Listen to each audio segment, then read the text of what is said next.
Cheers. Welcome to Culture Night, where each week we drink fancy wine and watch movies that are in some way culturally significant. I'm Andrew. And I'm Sarah, and we are back for season 2, episode 5. So this is our 5th episode of our Film Noir season. Mm-hmm. And last week we'll get into it on Slept On It, but we did a parody, and we started with some Film Noir, kind of riffing on it a little bit, just seeing where the season takes us. Yeah, it's a fairly broad genre, as we're finding out. So I'm excited to kind of see where else we can go while still staying within this same season, same genre. I'm also kind of looking forward to Film Noir round 2, like a couple of years from now. Good. I'm glad you also feel that way, because I feel like we've just been scratching the surface, and there's still so much more that I want to see. The exact words I was about to say is we got recommendations from people that were great, but I also don't want to watch Film Noir for 50 episodes in a row. So it's a balance of how much do we watch, how deep do we get into it. Mm-hmm. So anyways, all that to say, we're back for episode 5. And I am going to start with, on that similar note, we are coming to a close of season 2, probably next week. Mm-hmm. And I was really hoping to have our season 3 theme picked out for tonight so that we could start getting suggestions for movies for that. And alas, we just have not decided on it yet. Yeah, that sounds like a job for next week's podcast. So again, if you have any recommendations of other themes, so we did Film Noir this time, or decades, or actors to follow, or any other like crazy themes, like our Jack Sparrow puzzles mini games. Season that we did. So any ideas, we would greatly appreciate them. Please drop a comment on anywhere, YouTube, social media, all the places. Yep. And hopefully next week we'll have that answer for you. Mm-hmm. So, didn't you have another thing you wanted to go over for podcast business? I probably did, but I don't know. Okay, well, if we think of it, we'll come back there. Stay tuned to see if I remember. So let's move on to what are we drinking this week? This week we are drinking the 2017 Big Shot from Tobin James. Can you do us a favor and tell us what a Big Shot is? Kind of. So the Big Shot is 48% Syrah, which we're familiar with. Okay. 35% Grenache, also heard of. 11% Counoise, Counoise. If you're watching on YouTube, I will have the spelling out here. If you're just listening, sorry. Good luck. And Cinsault. That is not, that sounds like I'm saying without salt in Spanish. No. Cinsault, 6%. So I believe the first 2 varietals we're familiar with, and the other 2 are make-believe. So let's see how they pair together. Adventure, right? Yeah, I don't know if we've had a Big Shot before. I mean, it sounds familiar, but I don't know if it's just familiar from taking it out of the box. I just like the big, like hefty, like shaped bottle too. Mm-hmm. I feel like that's like at the bottom. Yeah, I feel like that's also a similar style for Chardonnay and Pinot Noir. They come in that shape of bottle. Yeah, God, just feels so appropriate for how deep in the wine world am I that I know the shape of the bottle? Ooh, it's got a very nice nose. Mm-hmm. Nothing crazy, but a little spicy. Yeah, I was gonna say I feel like a bit of warmth. I don't know if that's like a thing you can get from the nose there. Just I mean, very, very you talk full. about raisin all the time. Mm-hmm. It's whatever comes to mind. Yeah, very warm. I feel like it's going to be a cozy taste. Ooh, the look on your eyes. Very interesting flavor. Very jammy. Ooh, you're right. Jammy. It's a little sour, but in a good way. It almost tastes like that homemade fruit leather with like actual like berries, like slightly sour there. It does taste like fruit leather. Yeah, it's like raspberry. Fruit leather. Yeah, as our kids call it. Like some, I guess that would make raspberry, strawberry, and a little bit of lime that we usually put in there. Blackberry. Yeah, that's very good. Mm-hmm. I mean, I kind of assumed their blends are always really, really well done, that it would be good. But I imagine when you're getting to the precision of saying this is 11% something, that you've probably done like your research and your trial and error to find out the exact percentage you want there. True. Instead of being like, yeah, it's roughly this. It's like, no, this is 11% this and 6% that. And with a name like Big Shot, it has to be pretty good. Yeah, that's delicious. Can't wait to keep drinking that. Mm-hmm. All right. So while we sip on our Big Shot, we will now jump into Behind the Screens, where we go behind the big screens of Hollywood and learn more about some aspect of film production or storytelling. So this week we are exploring the first and second assistant camera. So before I begin, I just want to get what your prediction is on, or what your idea would be of what they did. If someone said, what do you think the first assistant camera and second assistant camera are responsible for? I'm torn between, I mean, we learned about the cinematographer last week, right? Mm-hmm. Being like an assistant to like, in something more of like an assistant to that person and helping like line up the shots and like set up the staging, or being in charge of the camera 1, camera 2. Mm-hmm. That was my thought, was that first assistant camera would be like the main camera of the scene, and the second assistant camera would be probably like multiple, maybe there'll be the alternate angles that they're swapping between. But turns out that's not right. Well, I was going to say, what I've learned is that whatever I think any of these positions are, they're not that. Yeah. So it was probably something more specific. First assistant camera is responsible for pulling focus, and like pretty much that's it. Their hands are on the focus ring, and they are the ones that are just making sure the shot is A, in focus, and B, moving the focus. Interesting. So it's a job that takes incredible precision, because you have I was gonna say, know, nowadays we're so used to autofocus on everything, but to get something completely exactly as much in focus and no more, no less is a skill that's going to take a whole lot of training. And it's one of those things where if you get it right or are really good at it, no one will ever know who you are. But if you mess up one time, you're going to be blamed for it, and you have to redo the entire shot. And I imagine, like, not only do you have to get it correct and like have it all dialed in precisely, but you're also having to get it at the right timing while people are performing too, and being able to hit those marks, I'm sure. Well, not only that, but think about scenes where it takes like 9 or 10 or 150 takes, and you have to be responsible. Not only are the actors who are under the most scrutiny, everyone's looking at them, they have to get their lines right, the emotion right, everything right. But what if they get that right and you screwed up the focus on that one shot? You didn't quite get it right, or you were delayed in something. You have to make sure that you are extremely disciplined, and that you can just kind of sit there and just become a robot and just go focus point A to point B, point A to point B, point A to, every time they say action. I wonder how much like the other crew members get scripts and how closely they like annotate the scripts, or like have. I imagine they work very closely with the cinematographer on that. Is like they sit down and they say, okay, where do we want the camera to be here, and how much we want to focus and all that. What the second assistant camera does is, their main job is to actually put all the information on the clapperboard so they can organize all the film. So they're saying, here's the take, here's the location, here's everything about that. Sometimes they're actually the ones that also actually clap the board. I think we learned before, which sometimes that's the assistant director or one of them. But the second assistant camera is the one that's actually like doing all that, keeping all the footage organized and everything, but also supporting the first assistant camera. So before the scene is shot, like they're setting everything up, they got all the props in there, they're figuring everything out. Here's how the scene's going to play out. The second assistant camera will actually go out and mark with like tape or something where the main parts are, so that they can practice with the first assistant camera to say, okay, here's where the person's going to be. Let's practice pulling the focus from here over to here, from here over to here, and doing that over and over again until it becomes like muscle memory.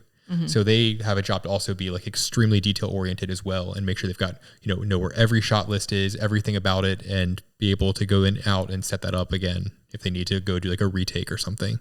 Yikes.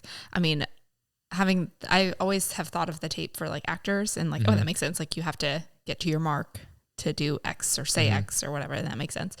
But I didn't ever really think about it much past the actors and how much the camera people rely on it. And I know I talk about Office Ladies podcast all the time, but I listen to it a lot. But they always talk about how they didn't have the tape marks because they had 2 cameras that were always following them around and always like moving mockumentary style, that they didn't have those things. And so thinking about being an assistant camera on something like that, where you don't really ever know where the shot's going to go and how much more layers of difficulty that adds has to be. Yeah. And I imagine that there's probably some like directors that are very much like, make sure you have everything detail oriented. We wanted to make sure this is exactly precise.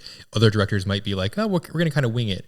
And I can imagine you kind of have to have a good relationship with your assistant cameras to make sure you've got the same attitude and the same, ability to pivot in case it's someone who needs to be detail oriented, or an assistant camera that needs to say, hey, we're going to be moving a lot. So make sure you get things roughly correct, because we're going to be constantly moving and changing things based on how it feels once we've taken the shot.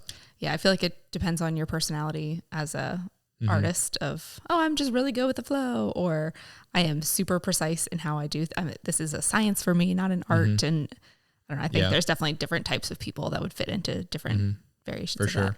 And then obviously beyond those, there's other assistant cameras that can help do like the more actual direct operation of the cameras and things like that. But those are, I guess, lower down the chain. It's more of a skill of being organized and pulling the focus, I think. Gotcha. But it's very interesting. Very, very interesting. It's something I never really think about in these films, is those people that have to make sure that everything is exactly repeatable for those actors that get all the fame. Gosh, that's crazy. Mm-hmm. My brain is always a little tired after we do behind the screens and thinking like just of what I've learned and like processing. And every time I start the research, I'm like, how interesting can second assistant camera be? And then I'm like, wow, that's so cool.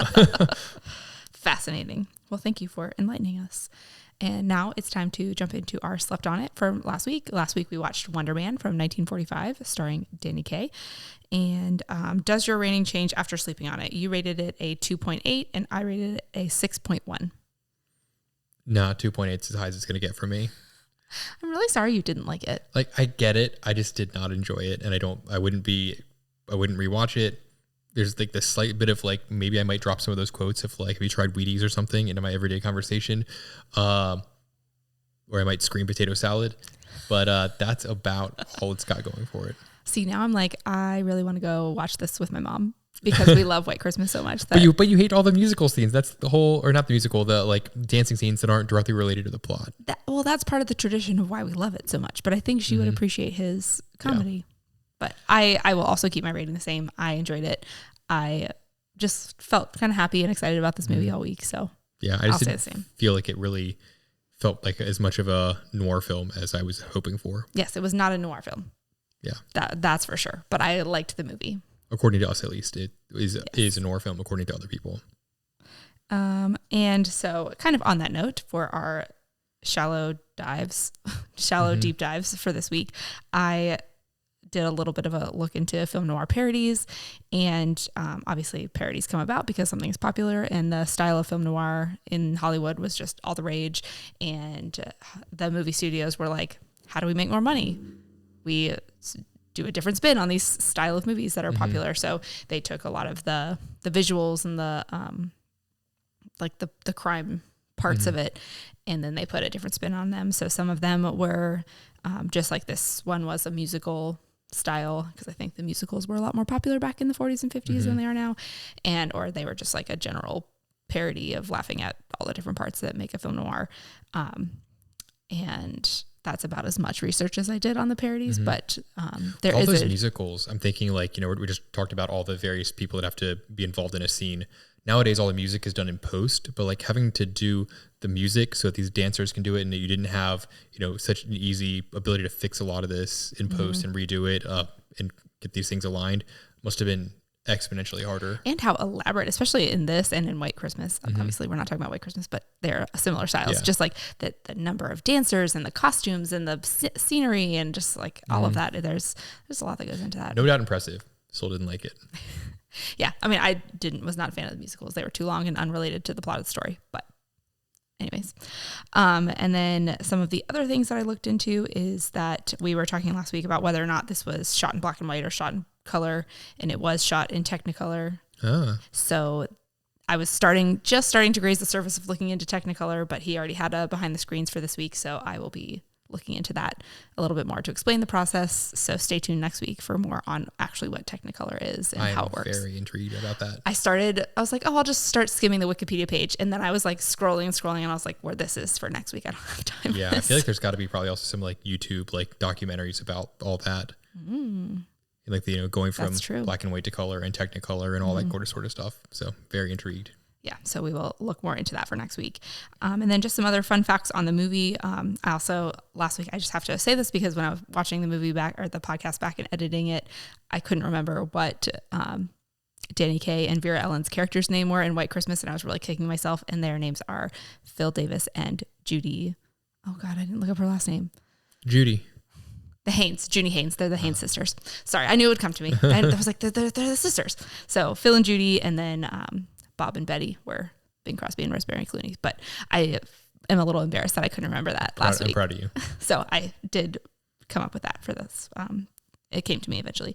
And then I did laugh because it was hard to find behind the scenes stuff on this movie. I don't know if it was obviously Humphrey Bogart was like a really big film noir person. So there was lots of information on all his movies. I think this one was a littler known film. So, but I did find one article or blog post about it where the author said that if you weren't a fan of Danny Kaye, then you would find this movie very annoying. And I just felt like you would feel really validated. It's not that I'm not a fan of him. I just can only take but 3 minutes of him max. Like I very much feel how Bing Crosby feels about him in White Christmas. We got to stop referring to this movie in this one, but where he's just like, you know, you can tell he's just at wit's end the entire time with him. For sure. But he also went on to say that the script and the storyline were pretty weak, and that although Danny Kaye is very over the top, it's his performance that really carries the script because it's pretty overall boring story. This was also Vera Ellen's film debut. So this was her first movie ever. And she also did lip syncing in every film she was in. So she does not actually singing in this. She's best known for her dancing. She started on Broadway, much like a lot of these. Probably because she has no voice, because her head is just not attached to her body, as we established last week. And then to that note, I started looking up why she always wore high collared wardrobe, and there was no confirmation.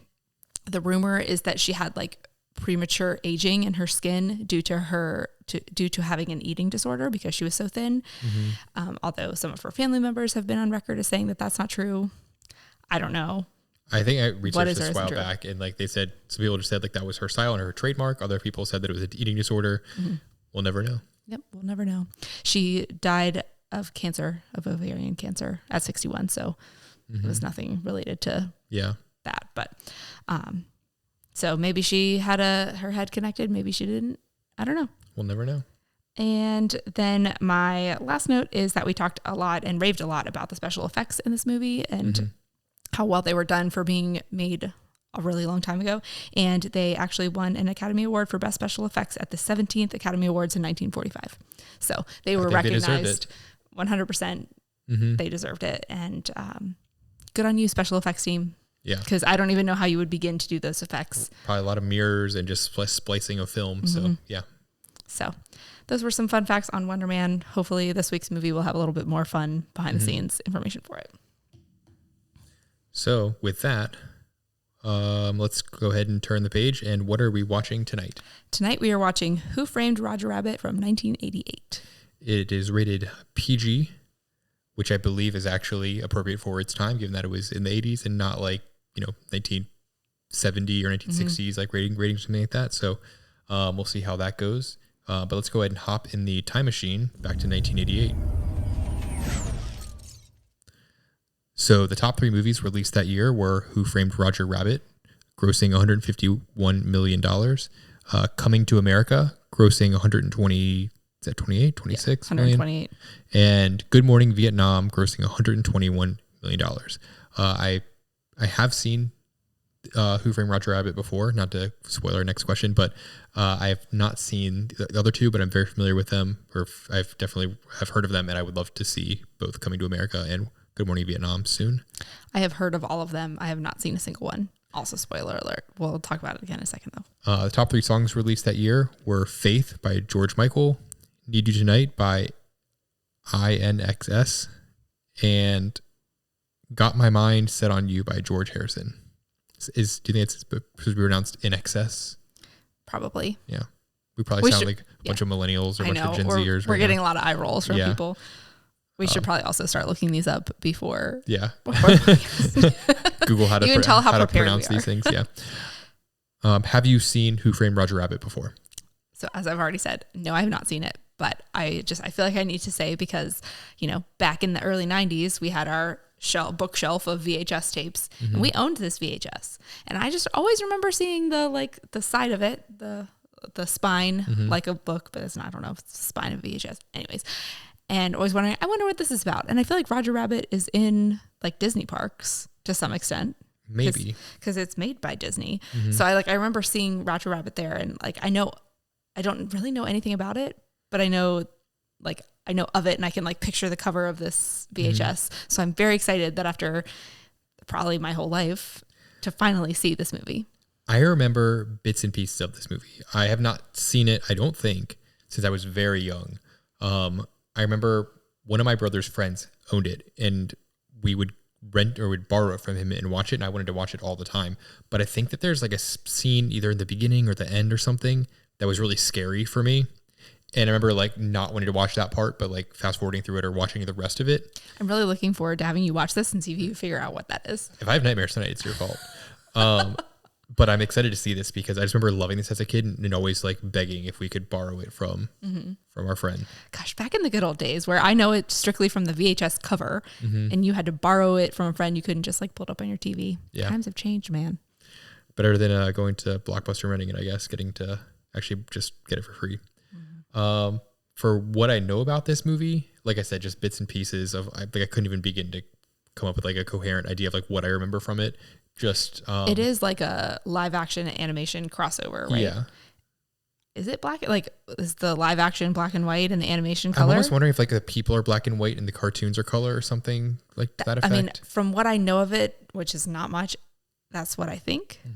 We'll find out in maybe like some 2 minutes. Like Wizard of Oz type thing. Yeah.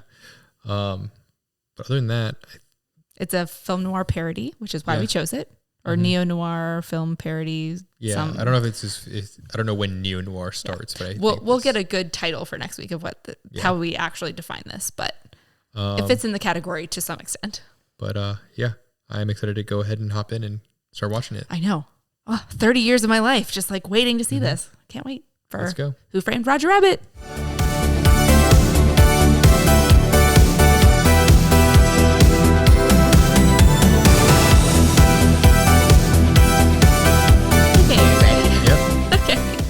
Cheers. Now we know who framed Roger Rabbit. We know who done it. Oh man, that was a surprisingly well done movie. Oh, I was gonna say, don't give it away yet. Yeah. Well, first, before we jump into anything, even before we jump into the wine, we remembered something that comes before the wine. Shocking. We remembered our lost podcast business from before. So if you remember, like 2 weeks ago, was it the Big Sleep? Yeah. It was Maltese Falcon. Humphrey Bogart kept using the phrase or the word dingus in a very serious manner, which I had never heard before. Like someone used that in a way other than just calling someone an idiot. He had referring to like the actual falcon statuette as a dingus. And we giggled a lot. The next week during our deep dives, we realized that the word dingus meant just like thingamabob, like just something that you like didn't necessarily have a word for. Whatchamacallit. So, in the meantime, we've obviously been living our lives. Our being normal people. Yeah. We've recently finished our basement and have been trying to set up our surround sound system. Long story short, one of the wires was stuck in the wall, and we fashioned a dingus. A thingamabob. We literally taped to a paintbrush a like metal hook to fetch the wire from the wall. And while in the midst of that, I didn't know what to call the thing, so I just said, "Hand me that dingus." We both realized, and we both didn't even affect us. Like, we were both like, that was the right word for what that was. Yes. And so now dingus has very much become a part of our vocabulary for now. Whenever there's something that we don't know what something is, it's just always going to be a dingus to us. And we very much thank Humphrey Bogart, or who wrote the script for The Maltese Falcon, for that. Yes. It was so hard. It's just made us smile all week long. I can't even talk about it because it just still makes me laugh thinking about it. And I mean, it was a whole like hour-long process of like, you know, going from one side of the room to the other side of the room to try to get in the wall to get this wire out. And we're both just like, we just needed a dingus without even really like blinking about it. It was like, hand me the dingus, hand me the dingus. No, and it was back and forth. The dingus over here. It was so funny. So yes, we are deep in adding that to our vocabulary. So anyways, glad we remembered that. Yes. Back to tonight. So first we're going with the wine scale. First, to explain the wine scale, it's a 0 to 10 rating, very subjective. All the wines we drink are very good, so a low score does not necessarily mean it is a bad wine. You want me to go first? Yeah. That being said, I am giving the 2017 Big Shot a 6.9. I was going to go 7 flat. Oh, I love when we are just on the same wavelength. I did like the initial flavors that we got from it, of like the raspberry, strawberry, blackberry. It didn't do much more for me beyond that. It did seem very pleasant. It's definitely above average. Would order it if it's on the menu. But otherwise, very well done flavor. Blend. Yeah. Just all around, I enjoyed the whole thing. And I feel like we've had some where it's like towards the end, it's like, okay, this wasn't as good as I originally thought. And I think this just kind of like held. Yeah. I think of it as a good, like party starter wine. You know, the whole Big Shot, like, you know, we talk about wines having a time and a place. I don't necessarily like think of this as pairing with a like particular dish or anything, but I think like, hey, having some friends over, getting the party started, we're all going to have, you know, a glass of this Big Shot. It's going to go ahead and get the evening festivities on. I love this. It's a very pleasant wine. It's going to get you a good base. We're going to need to get some more Big Shots is what I'm feeling from this. I very much enjoyed the Big Shot. I enjoyed it about a 7.0 out of 10's worth. Well done, Tobin James. Honestly, with your description of it, you might be talking me up to like an 8. I mean, just put me on their marketing, you know, team to say, hey guys, you looking for a wine to get the party started? That's really what Tobin James needs is you to just really talk up their wines. Here's when you want this wine. Moving on to the movie rating out of 10. I will go first for this one. Yes. I'm going to give it a 7.8. 7.8. Yeah. Has been locked in my head for the last hour and a half. See, I mean, not even before the first time I asked about popcorn, which is usually pretty quick into the movie. It's about the halfway point. No, I start thinking about it the second the movie starts, but pretty quick I was like 7.8. Yeah. This is the first time we have been locked in. That's what you were giving? So I was fluctuating actually. So that's even more crazier because I was going, you know, up and down between like a 7.5 and an 8.0, trying to, you know, figure out where I would stand on it. I thought it was very enjoyable, very well done. I would rewatch it if it was on. It felt very much like culturally significant for the like pop culture aspect. I am so excited to deep dive this outside of tonight because I feel like there's a lot of layers to this, but there's the Warner Brothers cartoons and there's the Disney cartoons and just seeing like Mickey Mouse and Daffy Duck. I have a billion questions. Right? I don't even care who framed Roger Rabbit.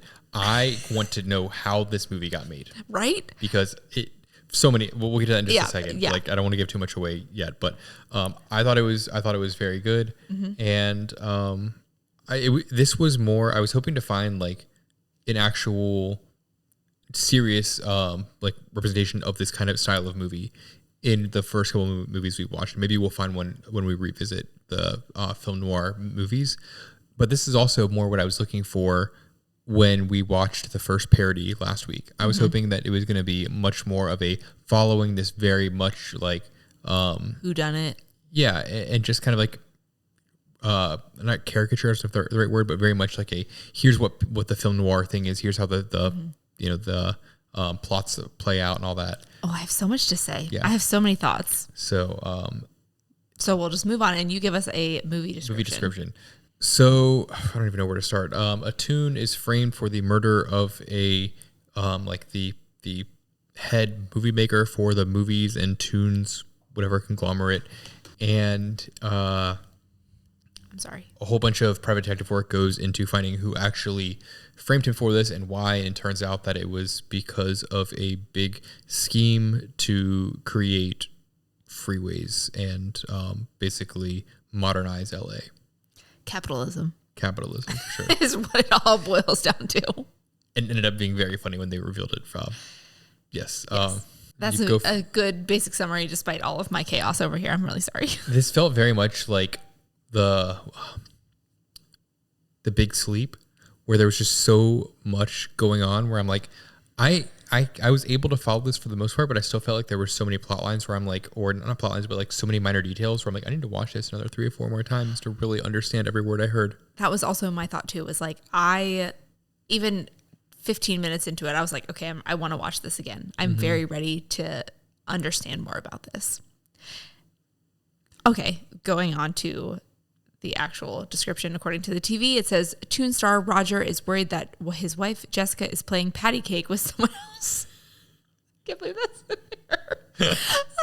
I was reading ahead and you're grinning while you're reading it. I hate reading literally these. I hate like them. Very much literally playing patty cake with someone else. Jessica's playing patty cake with someone else, so the studio hires Detective Eddie Valiant to snoop on her, but the stakes are quickly raised when Marvin Acme is found dead and Roger is the prime suspect. overall, it's a great summary. I just don't know why the patty cake part needed to be there. It wasn't quite the Aaron Brockovich level of like screwing you over and reading it, but it was close. It's a second to that though. Yeah, that's definitely second place. Oh man. Yeah. Yeah. So both of those I think are fairly accurate summaries. I think I might have gone a little further in revealing some spoilers. Was the movie what you expected? I mean, it wasn't in black and white, so I was a little disappointed about that. But overall, yes. Mm-hmm. I don't know that I really truly know what I expected, but I think it had so much of the film noir categories, and I can't wait to get to how noir you are. Oh, jeez. To fully grade it. Yeah, I don't know. I think it was pretty much 85% what I expected. Yeah, I did remember a bit of the end of it, and specifically like destroying Toontown to build a freeway and whatnot. I didn't remember most of the rest of it, and I was pleasantly surprised by how much thought was given to the whole like I don't know, just plot itself and the storylines and building that up. They definitely didn't. They weren't lazy on building a lot of the evidence and the plot lines and all that throughout the movie. How well did it age? I thought it aged very well. I was going to say, I think it aged really well. With an asterisk that this was a PG movie, and there was a lot of drugs, or not drugs, but like alcohol, smoking, cursing. Yeah, I was going to say, I think I would give this a PG-13 rating today. Which would honestly kind of kill the movie, though. Mm-hmm. That there needs to be a category between PG and PG-13. Yes. Like PG, I feel like a lot of kids understand that PG is supposed to be parental guidance, but I don't know that it means that anymore. Not in today's climate. I feel like nowadays we need something for like a PG-9. Yeah. Or PG-10. PG-10. Yeah, PG-10. Something where it's like, yeah, a 9-10-year-old could do this. The difference between a 10-year-old and a 13-year-old is actually very large, that I think PG-10 needs to exist. Yeah. But otherwise, I thought that the movie aged very well. I do too. I mean, especially I think it helps that it was set in the 40s. So, you're not like, oh, that technology is really outdated, or that's really like, it's about a period of time, and they represented that period of time well. And we're watching this, probably a remastered version of it. I was going to say the quality was great. You could tell some parts I don't think were remastered or not were remastered well, where it seemed kind of jittery, but otherwise for the most part it seemed really well done. I will say one part that did not age is some of the depictions of like Mickey Mouse, which I feel like Disney would not stand for nowadays. But I mean, Disney was a partner in this, right? And they still are hosting this on Disney Plus, which, by the way, if you want to watch this as well, it's on Disney Plus. Meant to mention that before we watch the movie. I'll do social media post about it. People will know. But I feel like the way that Disney is so protective of Mickey Mouse and his image nowadays, they would not have allowed most of how he was depicted in this movie and the other like key like Goofy, Disney Donald, characters, Dumbo, to be portrayed nowadays. Yeah. I don't know. I've been deep in a Disney hole lately, and I'm excited to go a little deeper this week and see what the feelings about this movie are in regards to the intellectual property of Disney. Right.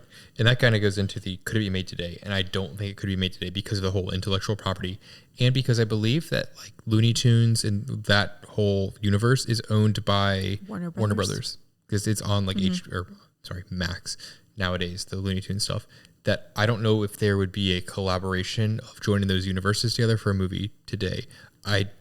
That's why I'm really interested to look to see, was this owned all by Disney at the time, or was it, how did this happen? Yeah.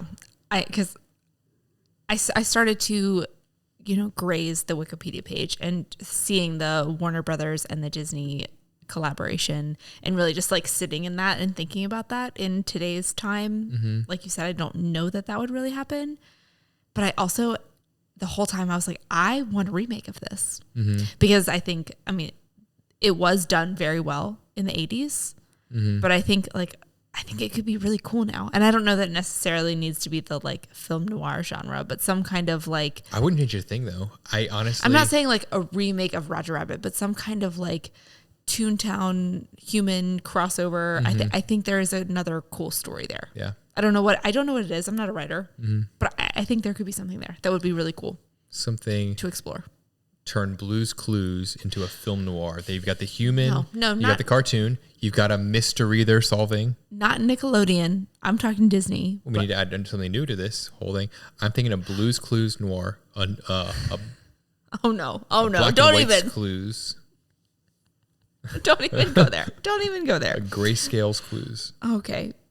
Anyways, did they say the title of the movie? Does the title fit the movie? I don't think they said it because I don't think it was really assumed that Roger Rabbit was framed by anyone except for Eddie, the detective.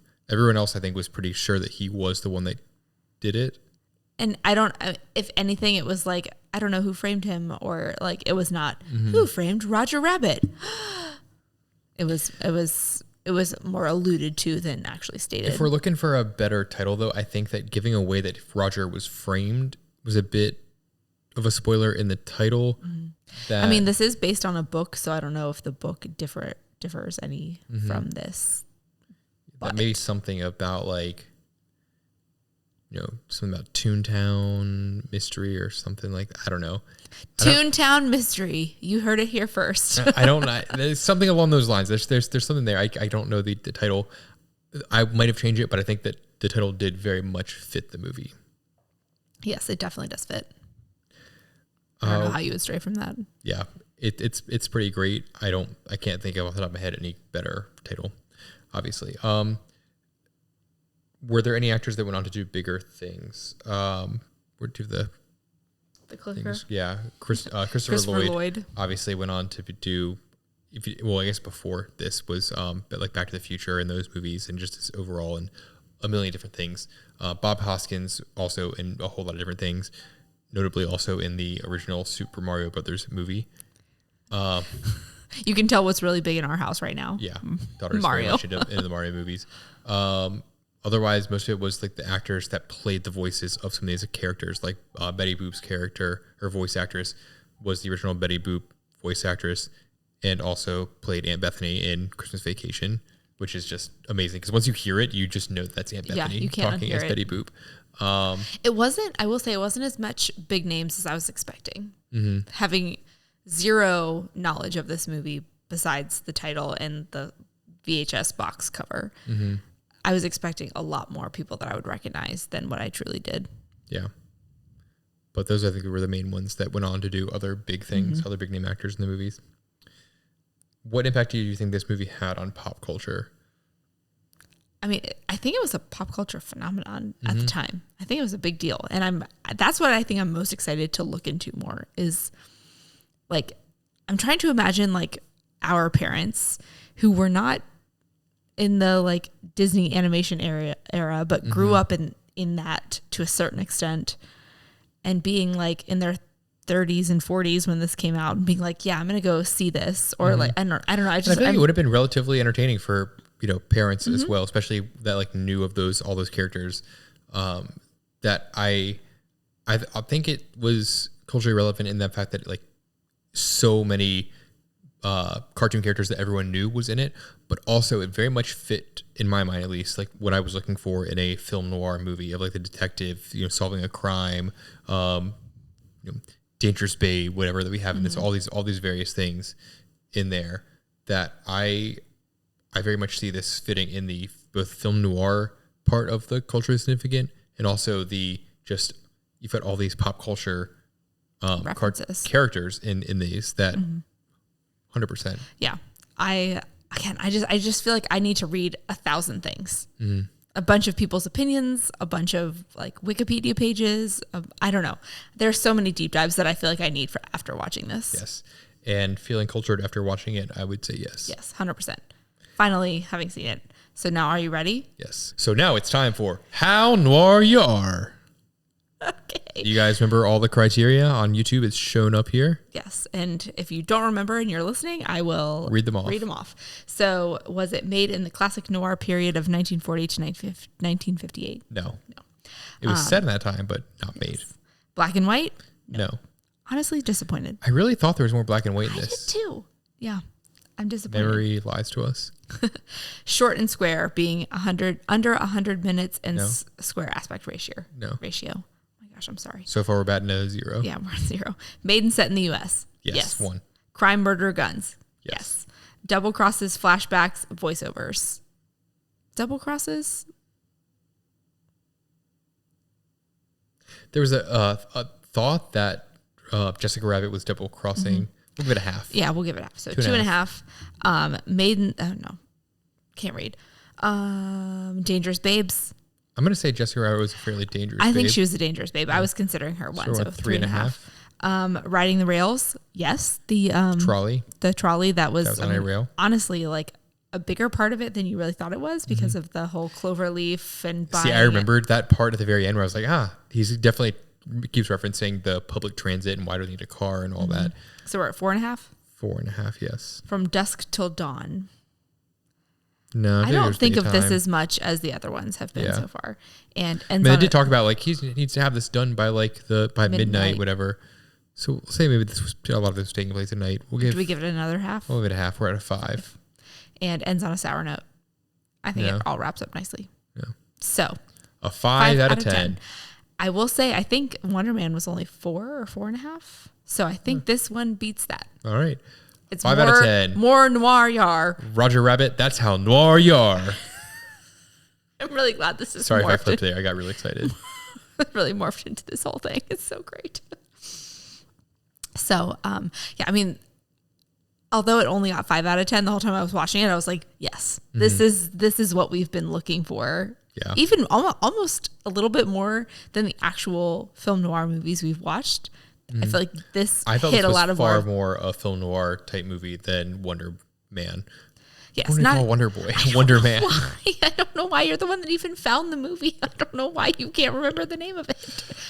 But I feel like even more than like Stranger on the Third Floor and Maltese Falcon, like I feel like this one almost felt more film noir to me. And this is why I want to revisit the film noir genre.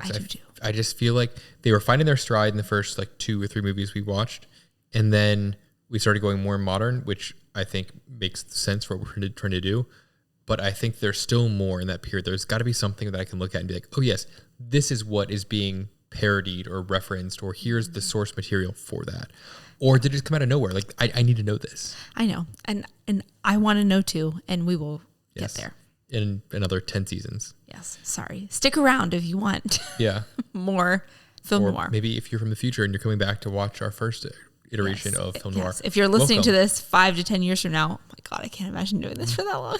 Welcome. We're still relatively young, and hopefully we're still exciting to listen to. Oh gosh. Okay. So are you ready to jump into your notes? Yes, I think I'm going to go first. I think you've gone twice.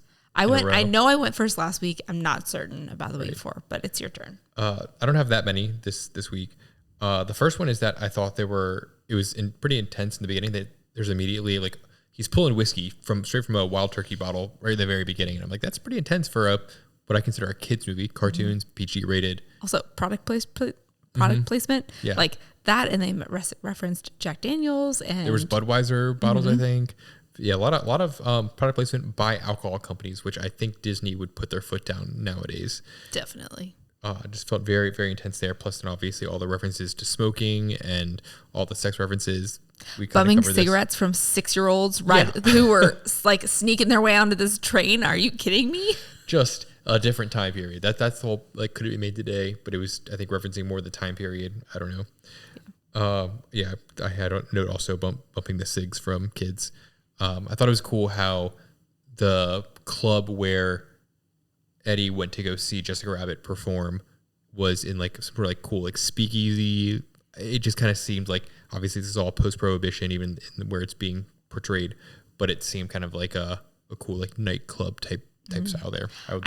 I'm super intrigued about the whole like bootlegging prohibition era, and I feel like maybe we're like still too close to it, that there's not that much about it. But like, I think there's a whole genre of movies and books and things that need to like really be explored about that. Because even in the bar that Dolores owns, there's that like, oh, this was here from the old speakeasy days. Right. They definitely reference that. Like, I'm like, I need more information about that. That's super cool.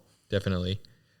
And then the next thing I had was the cartoon copyright. I just cannot imagine it being allowed today. The crossover between the two universes or more of cartoon characters. Yeah.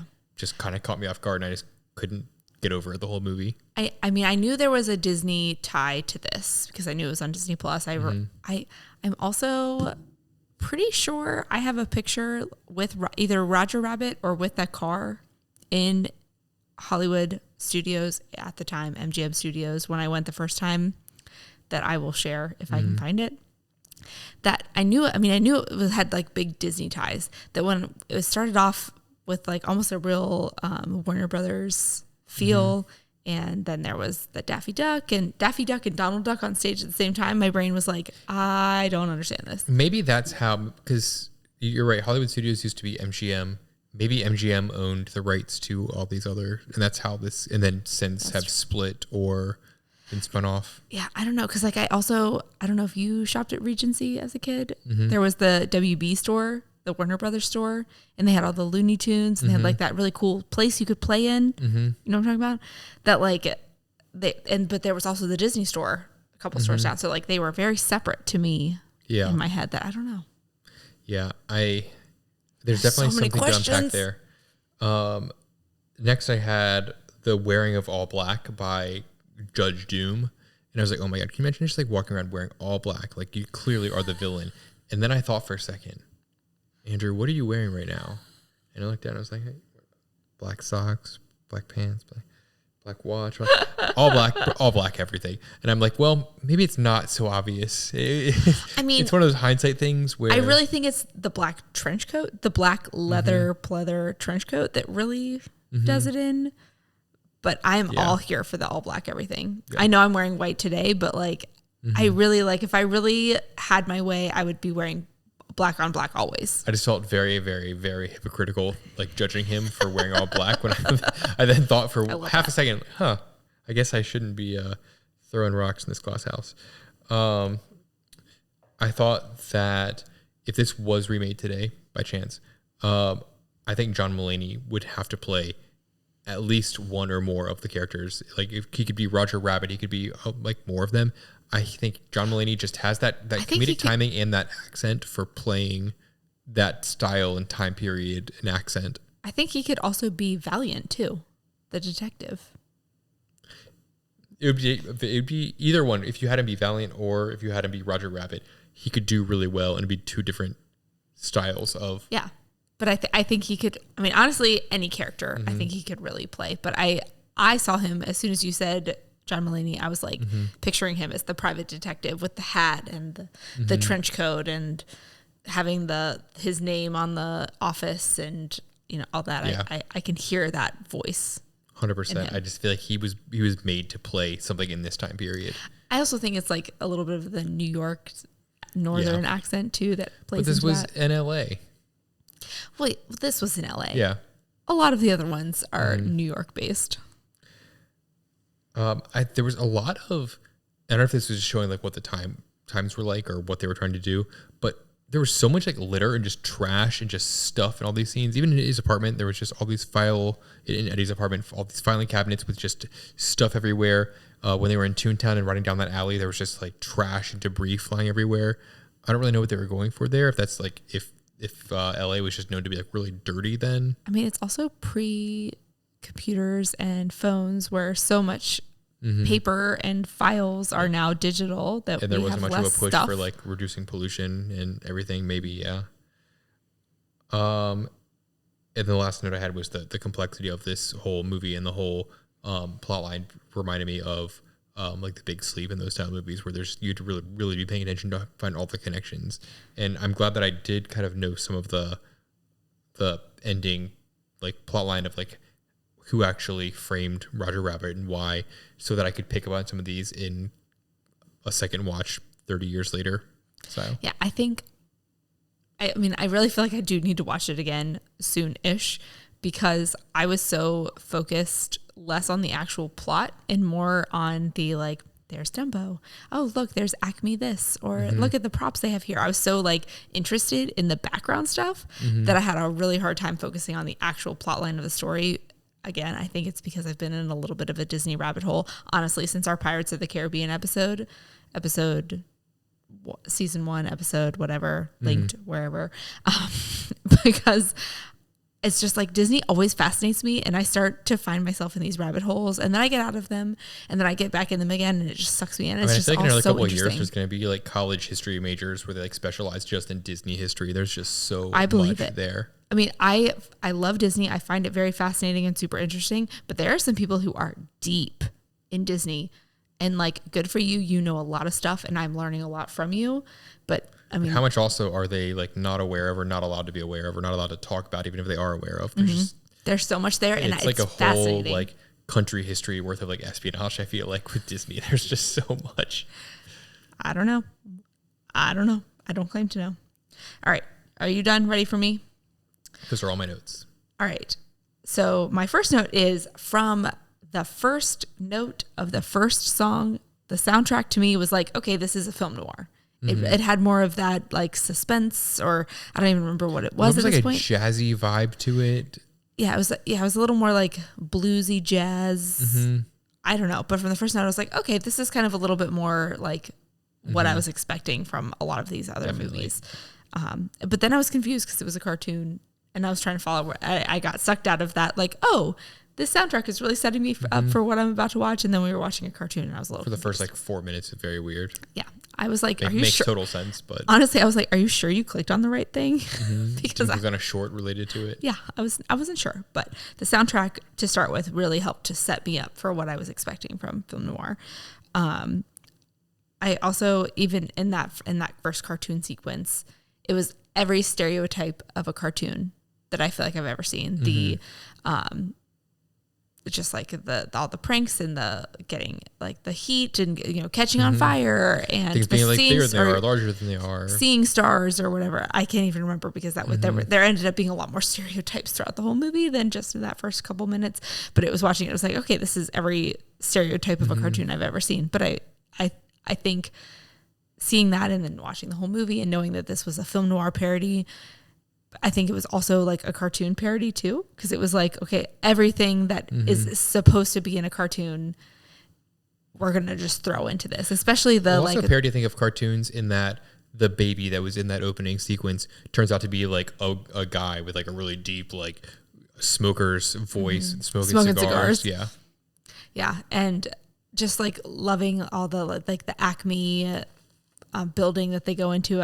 I don't even know. It was like a warehouse. I don't even know, but it was like the disappearing holes where they could just like stick their arm into, and the mallet thing that had the punching arm in it. There was just so much of that little stuff that it's like, okay, I've definitely seen a cartoon with this in it before. Yeah, it felt very much like Roadrunner and Wile E. Coyote, and I don't know if I saw them at all in this. Maybe they were in the background, but I did not. I was trying to pay close attention. I did not see them, but I associate that most with like the whole like going through a hole. In fact, even when Eddie was going into that tunnel into Toontown, I honestly thought he was going to either run into a brick wall when he tried to drive through it and it was be like painted type thing, or he's going to drive into a hole and it was going to be something different. I was not expecting it to just to be able to arrive in Toontown. I was expecting there to be some kind of like cartoon parody plot hole there. And then my next note is short tie, because they all had the short ties that came up to like their belly buttons basically. And then they had Eddie Valiant had the hat like Humphrey Bogart that just like so much the style of the times of the 40s. Yeah, the film noir look, the detective, just a private detective look.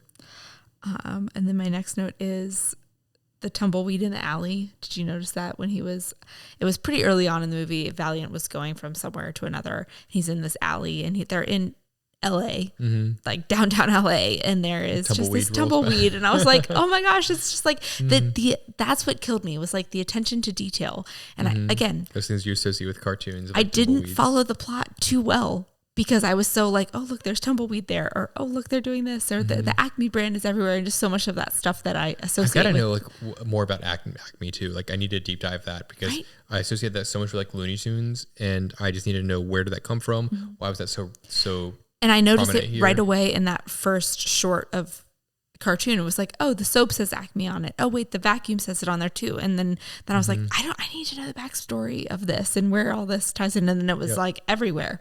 Fascinating. I'm so interested. So much to learn. And then kind of on that similar note is I would have loved to work on the props department for this movie. Obviously, a lot of the props ended up turning into cartoons, so it was a lot more animation. I was going to say, it'd be very interesting prop work. But I wrote this note when they were just in that warehouse, and there was the boxes where it was like prop eyeballs, like the Frank Sinatra sword or whatever, Frank Sword Natra or whatever you said it was. Singing swords, I think. Something, I think. Just like they were in that warehouse in the very beginning, and there was all those like cartoon props that I was like, they had to create all the boxes for that. So being like, okay, what are the stereotypes of cartoons and what can we put in here? And I think how do we make the real life representation of a box that would be containing these things? Yeah. Super interesting. And then my next note that I probably should have put up at the top is that this movie was directed by Bob Zemeckis, who also directed Forrest Gump and a bunch of other things that I'm sure we will get to eventually. I wonder if he had a cameo in this. I don't know exactly what he looks like. I did not notice that he was in it. It would have been a great cameo if he had been the director of the cartoon scene in the beginning, but I don't think he was. I mean, we watched the behind the scenes of the Forrest Gump stuff. Right. Like, I don't know exactly what he looks like. If you saw him, I think you would know him. But kind of on that same note, which goes into my next note of Jessica Rabbit, and again, this is also like a big full circle thing, is he was brought in, this is based off of a book. And so Jessica Rabbit was made up for the book, as a character created for the book, created for the movie. And they were trying to figure out what she looked like. And Bob Zemeckis said something to the effect of like, what about the look of Lauren Bacall, who was Mrs. Is that the Big Sleep? Yes, Mrs. Rutledge. Sure. Which is confusing because that's John B's last name, so I'm super good. So I'm like, I'm not sure if that's Outer right. Banks, yeah. She was in The Big Sleep and she was the one that was married to Humphrey Bogart, but he was like trying to get her look for Jessica Rabbit. And I was like, oh man, it's all just like coming full circle. I love it. Another film noir connection there. And then again, Bob Zemeckis, Forrest Gump, that we are just like layers of connections here. But I was very interested that Jessica Rabbit was created and Roger Rabbit was all created for this book that was written. And then they just made this movie, and then it all became part of like the Disney lore. And I've started reading an article about how Roger Rabbit was about to be really deep in Disney World and Disneyland, and I just can't wait to get deeper into that. I have so many questions. I can't imagine this being integrated like in a great way with the rest of Disney World, Disneyland in like a permanent way. But I just have so many questions about how this came to be. There's got to be some sort of like documentary about this or something. Right. And especially because the article I was reading about Jessica Rabbit like credits her as being one of the greatest animated sex symbols. And I'm like, but this is, I was gonna say, Disney. I feel like another like, I don't know. I feel like a couple of years ago there was this big like outrage, or not outrage, but like this big like move on the internet about all the like sexualization of Jessica Rabbit, that I was like, I'm pretty sure that's the character from Who Framed Roger Rabbit. That can't be the like the same character they're talking about. And like people were just like, I guess either drawing her in different ways or what, but yeah, it's I mean, she's pretty sultry. Sure. She's also a cartoon. Yeah, I mean, like, not for me, but yeah, if that's your thing, I guess that's great, but okay. I mean, she's definitely portrayed in a way that is very scandalous for an animated cartoon. As a dangerous babe. She is a femme fatale if I've ever seen one.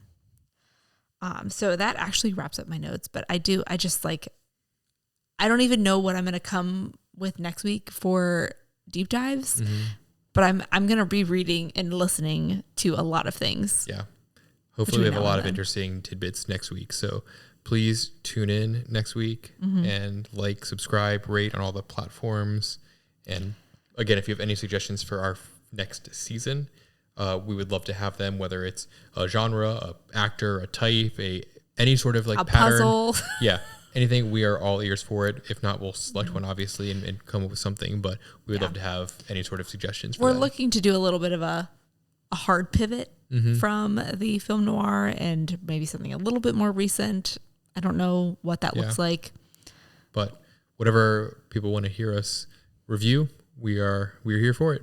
Yes, and we're having lots of fun. And honestly, this was even better than I expected. I've been looking forward to this all day for sure. Yes. So, With that said, we know who framed Roger Rabbit, and we'll catch you next week. Yep. Cheers. Cheers.